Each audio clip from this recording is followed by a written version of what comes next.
Chapter 11. Bruce Bogtrotter and the Cake.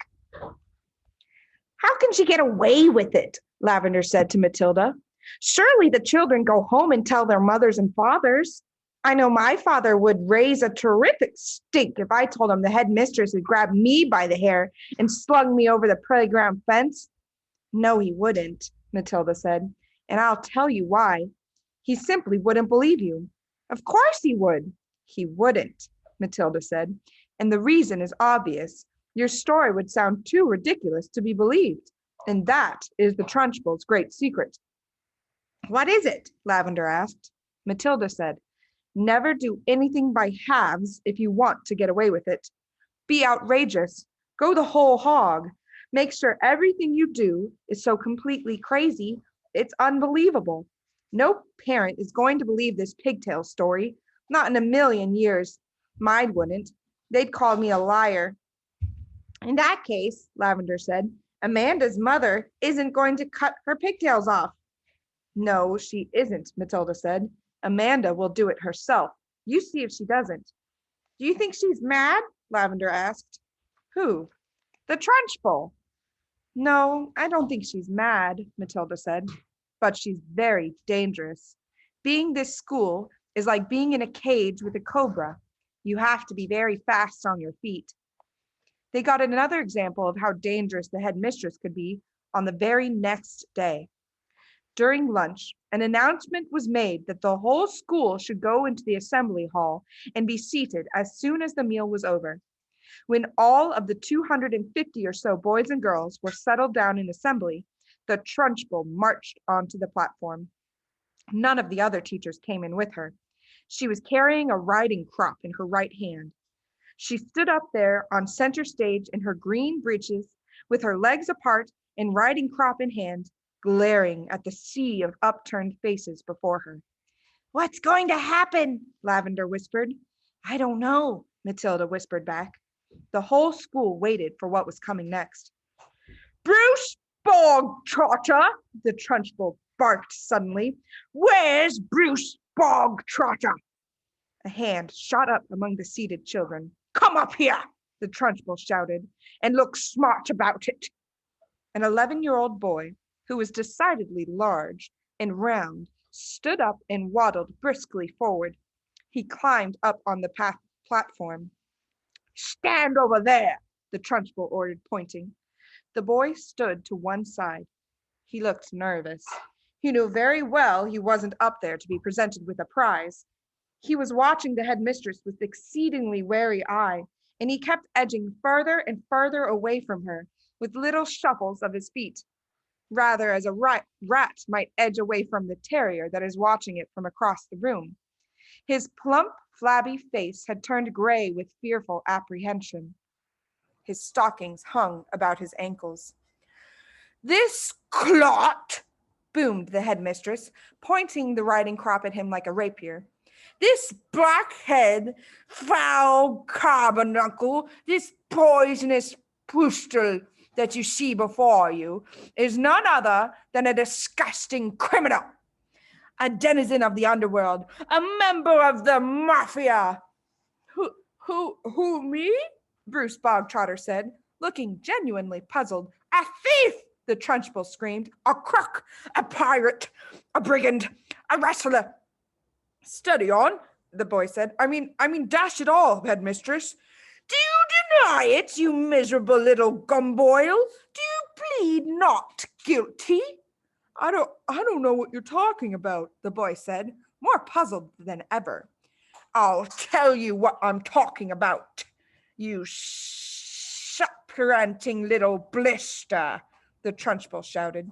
Yesterday morning, during break, you sneaked like a serpent into the kitchen and stole a piece of my private chocolate cake from my tea tray.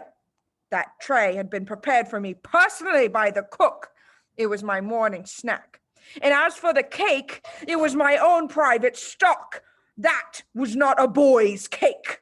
You don't think for 1 minute I'm going to eat the filth I give to you. That cake was made from real butter and real cream. And he, that robber bandit, that safecracker, that highwayman standing over there with his socks around his ankles, stole it and ate it. I never did, the boy exclaimed, turning from gray to white. Don't lie to me, Bogtrotter, barked the Trunchbull. The cook saw you. Once more, she saw you eating it. The Trunchbull paused to wipe a fleck of froth from her lips. When she spoke again, her voice was suddenly softer, quieter, more friendly, and she leaned towards the boy, smiling. You like my special chocolate cake, don't you, Bogtrotter? It's rich and delicious, isn't it, Bogtrotter? Very good, the boy mumbled. The words were out before he could stop himself. You're right, the Trunchbull said. It is very good. Therefore, I think you should congratulate the cook. When a gentleman has a particularly good meal, Bogtrotter, he always sends his compliments to the chef. You didn't know that, did you, Bogtrotter? But those who inhabit the criminal underworld are not noted for their good manners. The boy remained silent. Cook! The Trunchbull shouted, turning her head towards the door. Come here, cook!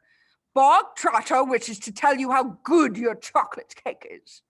The cook, a tall, shriveled female, who looked as though all of her body juices had been dried out of her long ago in a hot oven, walked onto the platform, wearing a dirty white apron. Her entrance had clearly been arranged beforehand by the head mistress. Now then, Bogtrotter, Trunchbull boomed, tell the cook what you think of her chocolate cake. Very good, the boy mumbled. You could see that he was now beginning to wonder what this was all leading up to. The only thing he knew for certain was that the law forbade the Trunchbull to hit him with the riding crop that she kept smacking against her thigh. That was some comfort, but not much, because the Trunchbull was totally unpredictable. One could never know what she was going to do next. There you are, cook! Ha! The Trunchbull cried. Bogtrotter likes your cake. He adores your cake. Do you have any more of your cake you could give him? I do indeed, the cook said. She seemed to have learned her lines by heart. Then go and get it, and bring a knife to cut it with. The cook disappeared. Almost at once, she was back again, staggering under the weight of an enormous round chocolate cake on a china platter. The cake was fully 18 inches in diameter, and it was covered with dark brown chocolate icing. Put it on the table, the Trunchbull said. There was a small table, center stage, with a chair behind it. The cook placed the cake carefully on the table. Sit down, Bogtrotter, the Trunchbull said. Sit there. The boy moved cautiously to the table and sat down. He stared at the gigantic cake. There you are, Bogtrotter, the Trunchbull said, and once again her voice became soft, persuasive, even gentle. It's all for you. Every bit of it. As you enjoyed that slice you had yesterday so very much, I ordered the cook to bake you an extra large one, all for yourself. Well, thank you, the boy said, totally bemused. Thank cook, not me, the Trunchbull said. Thank you, cook, the boy said. The cook stood there, like a shriveled bootlace, tight-lipped, implacable, disapproving. She looked as though her mouth was full of lemon juice. Come on, then, the Trunchbull said. Why don't you cut yourself a nice thick slice and try it? What? Now? The boy said cautiously. He knew there was a catch in this somewhere, but he wasn't sure what. Can't I take it home instead? The boy said. That would be impolite, the Trunchbull said, with a crafty grin. You must show Cookie here how grateful you are for all the trouble she's taken. The boy didn't move. Go on, get on with it, the Trunchbull said. Cut a slice and taste it. We haven't gotten all day. The boy picked up the knife and was about to cut into the cake when he stopped. He stared at the cake and then looked up at the Trunchbull, then at the tall, stringy cook with all her lemon juice mouth. All the children in the hall were watching tensely, waiting for something to happen. They felt certain it must. The Trunchbull was not a person who would give someone a whole chocolate cake to eat just out of kindness. Many were guessing that it had been filled with pepper or castor oil or some other foul-tasting substance that would make the boy violently sick. It may even be arsenic, and he would be dead in 10 seconds flat.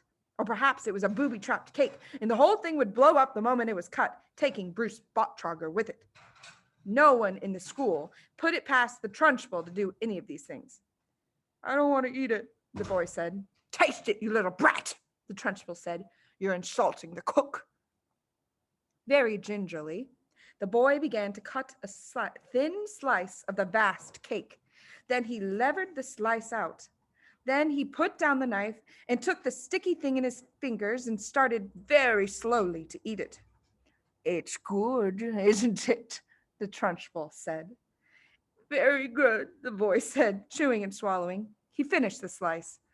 "Have another," the Trunchbull said. That's enough, thank you," the boy murmured. "I said, have another," the Trunchbull said, and now there was an altogether sharper edge to her voice. "Eat another slice. Do as you're told."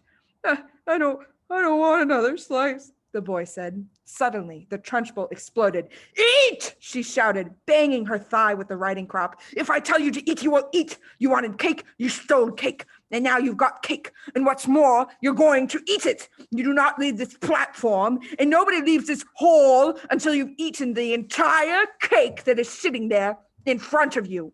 Do I make myself clear, Bogtrotter? Do you get my meaning?" The boy looked at the Trunchbull. Then he looked down at the enormous cake. "Eat, eat, eat!" the Trunchbull was yelling. Very slowly, the boy cut himself another slice and began to eat it. Matilda was fascinated. "Do you think he can do it?" she whispered to Lavender. "No," Lavender whispered back. "It's impossible. He'd be sick before he was halfway through." The boy kept going. When he had finished the second slice, he looked at the Trunchbull, hesitating. "Eat!" she shouted. "Greedy little thieves who like to eat cake must have cake. Eat faster, boy. Eat faster. We don't want to be sitting here all day. And don't stop like you're doing now. Next time you stop before it's all finished, you'll go straight into the chokey, and I shall lock the door and throw the key down the well." The boy cut a third slice and started to eat it. He finished this one quicker than the other two, and when that was done, he immediately picked up the knife and cut the next slice. In some peculiar way, he seemed to be getting into his stride. Matilda, watching closely, saw no signs of distress in the boy yet, and if anything, he seemed to be gathering confidence as he went along. "He's doing well," she whispered to Lavender. "He'll be sick soon," Lavender whispered back. "It's going to be horrid." When Bruce Bogtrotter had eaten his way through half of the enormous cake, he paused for just a couple seconds and took several deep breaths. The Trunchbull stood with hands on hips, glaring at him. "Get on with it!" she shouted. "Eat it up!" Suddenly, the boy let out a gigantic belch, which rolled around the assembly hall like thunder. Men of the audience began to giggle. "Silence!" shouted the Trunchbull. The boy cut himself another thick slice and started eating it fast. There were still no signs of flagging or giving up. He certainly did not look as though he was about to stop and cry out, I can't eat any more. I'm going to be sick." He was still in there running. And now, a subtle change was coming over the 250 children watching in the audience. Earlier on, they had sensed impending disaster. They had prepared themselves for an unpleasant scene in which the wretched boy, stuffed to the gills with chocolate cake, would have to surrender and beg for mercy, and they would have watched the triumphant Trunchbull forcing more and still more cake into the mouth of the gasping boy. Not a bit of it. Bruce Bogtrotter was 3/4 of the way through and still going strong.